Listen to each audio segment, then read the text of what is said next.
인터넷 농객 미네르바에 대해 1심에서 무죄가 선고됐습니다. 6년 만에 오늘 열린 전국 법관회의에서는 촛불집회 재판 개입 논란을 빚은 신영철 대법관에 대한 비판이 쏟아졌습니다. 검찰은 박연차 회장에게 10억여 원을 더 받은 혐의로 정상문 전 대통령 총무비서관의 구속영장을 재청구했습니다. 고구인 오늘 전국적으로 많은 비가 내렸습니다. 해갈에 큰 도움이 됐지만 강풍에 따른 피해도 잇따랐습니다. 이상은 이 시간 주요 뉴스입니다.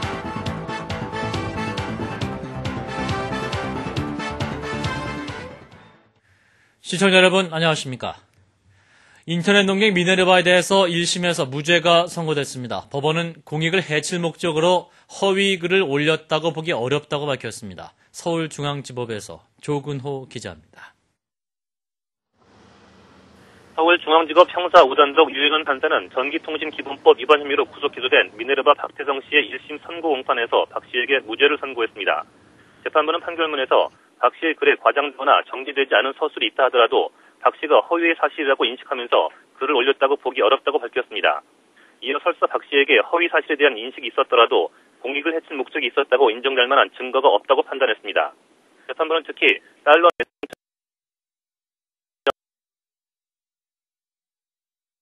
공익을 해칠 목적이 있었다고 볼 수는 없다고 덧붙였습니다. 적용 법조상에도 그건 문제투성이고, 그리고 이 범죄 사실에 있어서도 본인이 허위 인식도 없었고 그 사실도 객관적으로 전부 진실인 사실이다. 이에 앞서 지난주 박 씨에게 징역 1년 6월에 실형을 구형했던 검찰은 공익 침해 목적에 대한 법리를 잘못 적용했다며 즉시 항소하겠다고 밝혔습니다. 한편 재판부는 박 씨 측이 전기통신기본법에 대해낸 위헌 시판 재청 신청에 대해서는 기각 결정을 내렸습니다. 서울중앙지법에서 CBS 뉴스 조건호입니다. 신영철 대법관의 촛불집회 재판 개입 논란과 관련해서 각 법원을 대표하는 판사 75명이 한자리에 모이는 전국 법관회의가 6년 만에 열렸습니다. 내일까지 이틀간 천안 상록 리조트에서 열리는 이번 전국 법관회의에서는 신 대법관이 이번 사태에 책임을 져야 한다는 비판이 쏟아진 것으로 알려졌습니다. 이에 앞서 김용담 법원행정처장은 인사말에서 비록 지금 우리 사법부가 겪는 신뢰 위기는 뼈아픈 것이지만 더 크게 멀리 보면 보다 나은 미래를 향해 한 단계 더 나가기 위한 성장통인지도 모른다면서 눈물을 보이며 사법부에 대한 신뢰 위기를 극복하자고 호소했습니다. 검찰이 정상문 전 청와대 총무비서관에 대해서 구속영장을 다시 청구했습니다. 박연차 회장으로부터 받은 3억 원 외에 10억 원가량의 불법 자금을 받은 혐의가 추가됐습니다. 대검찰청에서 조기호 기자입니다. 박연차 회장에게 3억 원을 받은 혐의로 구속영장이 청구됐다 풀려난 정상문 전 청와대 비서관에 대해 다시 영장이 청구됐습니다.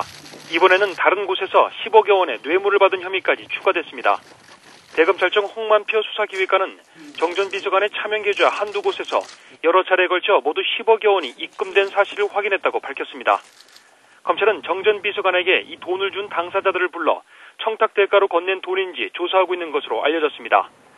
검찰은 또 권양숙 여사가 받았다고 진술한 박 회장의 3억 원도 정 전 비서관의 차명 계좌에 현금으로 대부분 남아있는 것을 확인하고 정 전 비서관을 일단 개인 비리 혐의로 구속한 뒤 돈의 종착 예정지를 규명한다는 방침입니다. 검찰은 노 전 대통령의 아들 건호 씨도 오늘 5번째 소환해 박 회장의 500만 달러에 대해 조사를 이어가고 있습니다. 검찰 관계자는 박 회장의 500만 달러 중 일부가 건호 씨가 대주주로 있는 국내 업체에 들어간 사실을 확인했다고 밝혔습니다. 검찰이 이처럼 막바지 보강 수사에 주력하면서 당초 이번 주로 예상됐던 노 전 대통령의 소환 시기가 최대 열흘 정도 늦춰질 거란 전망이 나오고 있습니다. 대검찰청에서 CBS 뉴스 조기호입니다. 내일 개성공단에서 열리는 남북한 당국자 첫 접촉을 앞두고 정부는 김영탁 통일부 개성공단 사업지원단장 등 우리 측 인사 7명의 명단을 오늘 북측에 통보했습니다. 북측은 이번 접촉에서 20일 넘게 억류 중인 현대아산 직원 유모 씨에 대한 조사 결과와 함께 개성공단 운영과 관련한 북한 당국의 입장을 통보해 올 것으로 정부 당국은 전망하고 있습니다. 이에 따라 내일 남북 간 접촉 결과에 따라서 앞으로 개성공단 사업과 남북관계 전반을 좌우할 것으로 보입니다.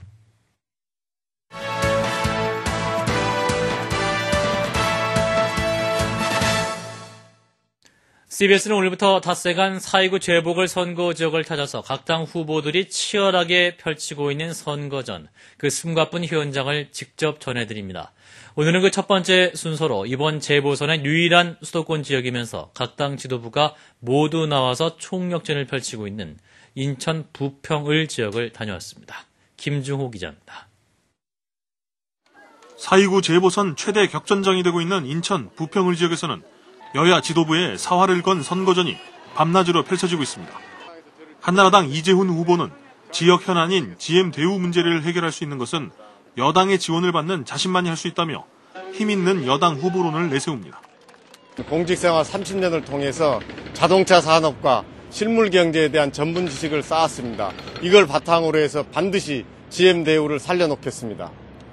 민주당 홍영표 후보는 이번 선거를 이명박 정권의 실정을 심판하는 선거로 규정하고 지지를 호소했습니다. 지난 1년 동안 이명박 정부의 무능과 오만과 독선으로 대한민국이 잘못 가고 있습니다. 이것을 이번에 바로잡는 선거가 되어야 한다고 생각합니다. 민노당 김웅호 후보와 한나라당의 전략공천에 반발해 무소속으로 출마한 천명수 후보도 틈새 전략을 구사하며 지지를 호소했습니다.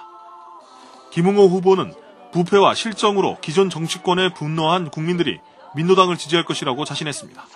국민들의 그 분노를 담아서 부패 정치에 대한 심판이 이루어질 수 있도록 유권자들에게 계속 호소할 예정입니다. 지역 일꾼론을 내세운 천명수 후보는 여야가 표심을 얻기 위해 알맹이 없는 GM대우 회생 대책을 남발하고 있다며 여야 후보를 모두 겨냥했습니다. 인천 부평을 지역은 이번 선거 승리를 가늠하는 바로미터로 평가받고 있어 한나라당 박기태 대표와 민주당 정세균 대표 등 여야 지도부가 상주하다시피 하며 유세에 열을 올리고 있습니다. 각 당 지도부가 사활을 건 총력전을 펼치면서 인천 부평을 지역은 선거 당일까지 우열을 가리기 힘든 접전이 계속될 전망입니다. CBS 뉴스 김중호입니다. 여야는 오늘 국회 예결특위에서 29조 규모의 슈퍼 추경안의 규모와 구체적 사용처를 놓고 치열한 공방을 벌였습니다. 한나라당은 미중유의 경제 위기를 맞아 일자리 창출과 내수 진작을 위해서 대규모 추경이 불가피하다며 원안대로 통과시킬 것을 요구했습니다. 반면 민주당은 과도한 재정 적자를 문제 삼아 삭감을 요구하는 한편 사용처에 대해서도 미래 투자 차원에서 학자금 대출과 서민 지원 등에 집중할 것을 주장했습니다. 자영업자 수가 1년 전에 비해서 22만여 명이나 줄어드는 등 경기 침체로 문을 닫는 가게가 크게 늘어난 것으로 나타났습니다. 노동부가 분석한 3월 고용 동향에 따르면 자영업자는 1년 전에 비해 22만 2천 명 줄었고 이 가운데 혼자 가게를 꾸려가는 영세 자영업자가 18만 8천 명이 줄어 작은 가게일수록 경기 침체 영향을 크게 받고 있는 것으로 나타났습니다. 또 지난 2월 어쩔 수 없이 직장을 떠난 30만 명 가운데 일용직이 12만 7천 명, 임시직이 7만 5천 명 등으로 경기의 한파가 영세 자영업과 일용직, 임시직을 가장 먼저 얼어붙게 만들고 있습니다.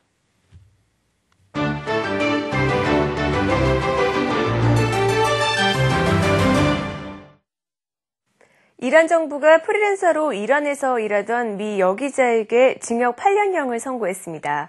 취재 허가증이 말소된 후에도 활동을 계속했기 때문이라고 하는데요. 이에 대해서 미국 정부는 깊은 우려를 표시하고 있습니다. 이란에서 프리랜서 기자로 활동하던 사베리 씨를 화면으로 함께 만나보시죠. 이란계 미국인 여기자 록사나 사베리 씨는 이란에서 영국의 BBC 등의 프리랜서 기자로 일해왔습니다. 하지만 그녀는 지난 1월 이란 당국에 체포됐고 간첩 협의가 추가되면서 이란 법원은 최근 징역 8년형을 선고했습니다. 이에 대해 미국 정부는 깊은 우려를 표시하고 있습니다. She is an American citizen, and I have complete confidence that she was not engaging in any sort of espionage. 일부 전문가들은 이란 정부가 미국과의 협상에서 유리한 입장을 확보하려는 것이라면서 상황에 따라서는 사면 처리될 수 있다는 분석도 나오고 있습니다. 이집트의 고고학자들이 다음 주부터 클레오파트라가 묻혔던 곳으로 추정되는 곳에서 무덤 발굴을 나서게 됩니다. 고고학자들은 지중해가 보이는 해안가 사원 지하에 클레오파트라의 시신이 묻혀있을 것으로 추정하고 있습니다. 이 지역에서는 지난해 클레오파트라의 이름과 얼굴이 새겨진 동전, 가면 모양의 조각상 등이 발견되기도 했는데요. 클레오파트라의 묘지 발굴을 앞두고 이집트 고유물 당국은 흥분을 감추지 못하고 있습니다. 중국의 세계적인 액션 배우 성룡이 하이난성 보아오에서 열린 보아오 포럼에서 중국인 비하 발언을 하면서 도마에 올랐습니다. 我要买一个电视机，我买什么？我一定买日本的，中国就会爆炸。为什么呢？因为中国很多品牌不给人家有信心。 이번 발언을 놓고 홍콩과 대만 언론들은 중국인이 가장 사랑하는 배우가 중국인을 공식 석상에서 비하한 점은 이해할 수 없다는 반응을 보이고 있습니다. 지금까지 박주연이었습니다.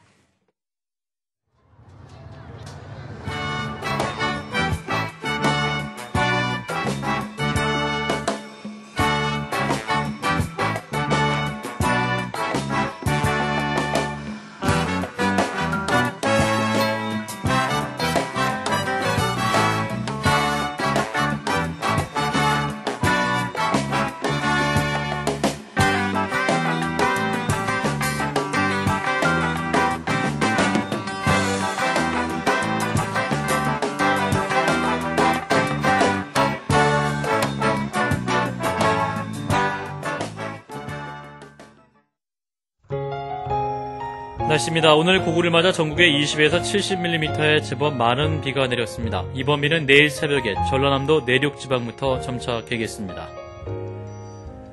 아침 최저 기온은 8도에서 14도, 낮 최고 기온 10도에서 19도로 조금 낮겠습니다. 서울의 현재 기온 12.9도입니다. 이상으로 CBS 뉴스를 마칩니다. 고맙습니다.